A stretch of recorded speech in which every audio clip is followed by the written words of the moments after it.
Assalamualaikum warahmatullahi wabarakatuh. Halo guys, perkenalkan nama saya Ferawati Uma Sangaji, kelas A dengan NIM 2110-2016. Di sini saya akan melakukan kegiatan wawancara dan observasi di TK Gimim Kurangan. Berikut kegiatan wawancara dan observasi dari saya. Hai guys, di sini saya mau menceritakan tentang TK Gimim Kuranga berdiri sejak tahun 1998 di daerah Talete 2, Kecamatan Temuan Tengah. TK Gimim Kuranga memiliki dua kelas, yaitu TKA dan juga TKB. Memiliki guru berjumlah 5 orang dan siswa berjumlah 32 anak. Nah, di sini saya sama teman saya berkeliling dalam kelas. Berikutnya saya akan melakukan kegiatan wawancara bersama salah satu guru di TK tersebut. Selamat pagi. Perkenalkan, nama saya Ferawati Uma Sangaji. Saya mahasiswi dari Universitas Negeri Manado. Di sini dengan Bunda siapa? Nama saya Bunda Martini Supit, biasa dipanggil Bunda ini. Ya baik, Bunda, di sini saya mohon izin untuk dapat melakukan observasi di dalam lembaga pimpinan di bawah Bunda untuk dapat memilih tugas UAS mata kuliah bimbingan dan kurikulum Betawi. Di sini saya ada beberapa pertanyaan yang dapat diwawancarai. Yang untuk pertanyaan pertama, di sini ada bagaimana cara Bunda membimbing anak-anak yang bisa diatur? Terima kasih. Kalau menurut saya, cara membimbing anak yang susah diatur. Memang rata-rata kalau anak TK nggak ada yang datang langsung apa yang Bang bilang langsung backing. Rata-rata ada yang langsung backing apa yang orang sampaikan, apa yang orang perintahkan biasanya gitu. Jadi bagaimana dibicara berarti orang mesti cari tahu ya anak ini yang seperti apa dia. Paling tidak orang mesti cari tahu itu latar belakang di keluarga, bagaimana di rumah itu bagaimana ada sama-sama.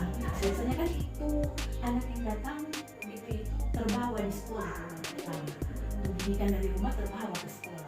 Kalau bilang susah diatur, biasanya sih bukan berarti orang tua nggak memperhatikan, tapi kadang-kadang karena kesibukan yang gampang-gampang saja. Orang tua mau sibuk, mau bilang apa yang mau minta, ibu kasih.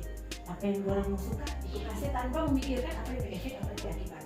Tapi ketika datang di sekolah, kalau orang ada aturan yang harus ditaati. Jadi ketika dia susah diatur, kalau yang langsung bilang, kamu bilang ini langsung harus begini, tidak boleh begini. Jadi dengan bagaimana itu cara Bunda mau ambil hati dari anak supaya apa yang orang sampaikan boleh orang bikin dan boleh tersampaikan dengan baik. Bagaimana cara orang mau membimbing itu anak supaya tidak susah diatur. Selanjutnya, bagaimana cara Bunda mendidik anak tanpa emosi? Tanpa emosi, kalau mau bilang tanpa emosi, orang juga mau bilang manusia biasa yang kalau sudah ada emosi, so bagaimana itu sudah ada emosi? Berarti sudah ada rasa kalau tidak ada emosi. Kalau mau bilang itu mau minimalisir itu emosi, berarti orang mengendalikan diri supaya ketika anak yang orang hadapi itu keras kepala, susah diatur, jangan orang lagi langsung menunjukkan orang keras langsung, karena biasanya anak-anak ketika orang berbicara keras, memaksakan sesuatu, orang pasti tidak akan langsung, orang pasti akan melawan. Biasanya tuh anak-anak TK ketika orang ada sesuatu yang orang mau tanamkan pada orang aturan yang orang mesti bikin buat orang, tapi ketika orang langsung memaksakan harus, orang pasti akan melawan. Jadi kalau mau bilang tanpa emosi, susah juga kalau tidak ada emosi. Maksudnya emosi yang bagaimana dulu, yang orang mau mengendalikan orang ke emosi supaya tuh anak boleh menerima apa yang orang sampaikan. Yang pasti sesuatu yang orang sampaikan yang enggak langsung apa yang orang minta langsung 100% anak itu. Yang pasti mesti bertahap dan orang mesti pahami bahwa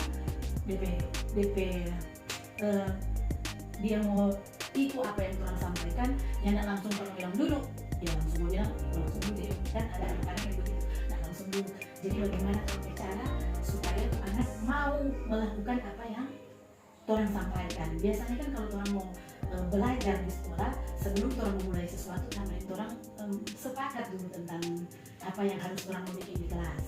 Jadi sama dia bilang, kalau orang mau belajar boleh bawakan teman. Oh nyata bunda, berarti kan dari orang so, oh ini boleh UTM.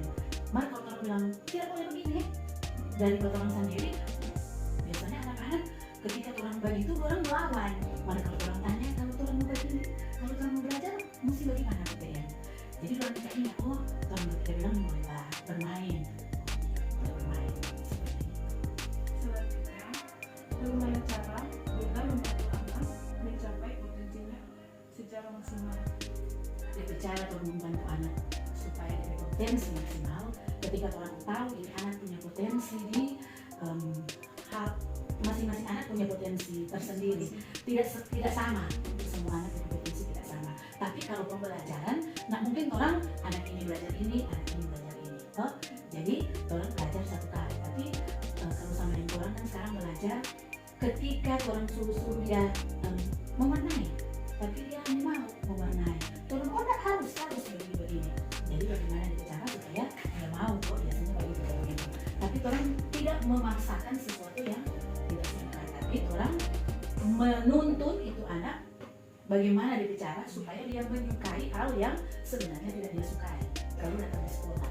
Jadi bagaimana dia bicara supaya sama yang kalau mewarnai itu, ini bagus kan, coba lihat dia bikin lagi menjadi, coba lihat. Ataupun BP cara sama yang orang bikin sesuatu, kalau orang tahu dia potensi ada di menggambar gitu. Jangan kalau itu orang kasih menggambar terus, toh. Jadi orang ada masa-masa di mana anak orang ada waktu di mana orang kasih kebebasan pada orang untuk melakukan apa yang orang suka. Yang melulu harus mengikuti alur yang ada. Selanjutnya, bagaimana cara Bunda mengarahkan anak menjadi kreatif dan inovatif? Kalau mengarahkan anak yang kreatif, kalau kreatif itu biasa timbul dari sesuatu yang dibuat inovatif. Contohnya sama dia kalau di pelajaran menggambar bebas. Nah, ataupun sekarang ini orang mau menggambar mobil. Orang sekarang di tema alat-alat transportasi, orang mau menggambar mobil. Biasanya kalau Bunda mengajar di kelas, Bunda kasih contoh toh di papan tulis menggambar mobil begini. Tapi tuh kreativitas dan inovatif akan muncul ketika orang cuma gambar mobil biasa begitu. Kong anak-anak semua tambah, semua taruh ini. Kong misalnya itu Bunda tanya, ini apa ini tuh? Oh ini ada DP. Mesti taruh ini, taruh jendela kayak berapa, taruh ini, begitu mengenai ini anak kreatif, ini anak inovatif dari sesuatu yang orang cuma kasih gambar cuma sama yang polos-polos.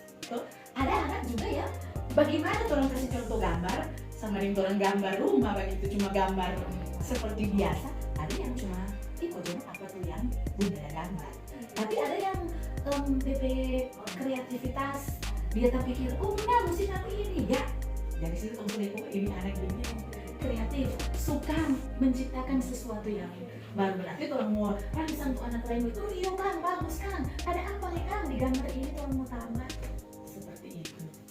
Selanjutnya terakhir, cara tips Bunda mendidik anak agar betah dalam kelas. Kalau anak betah di dalam kelas, berarti orang harus menyajikan pembelajaran yang menarik, yang membuat anak betah tinggal di kelas. Jangan cuma sama yang bilang kalau sama yang itu terus ini apa ini.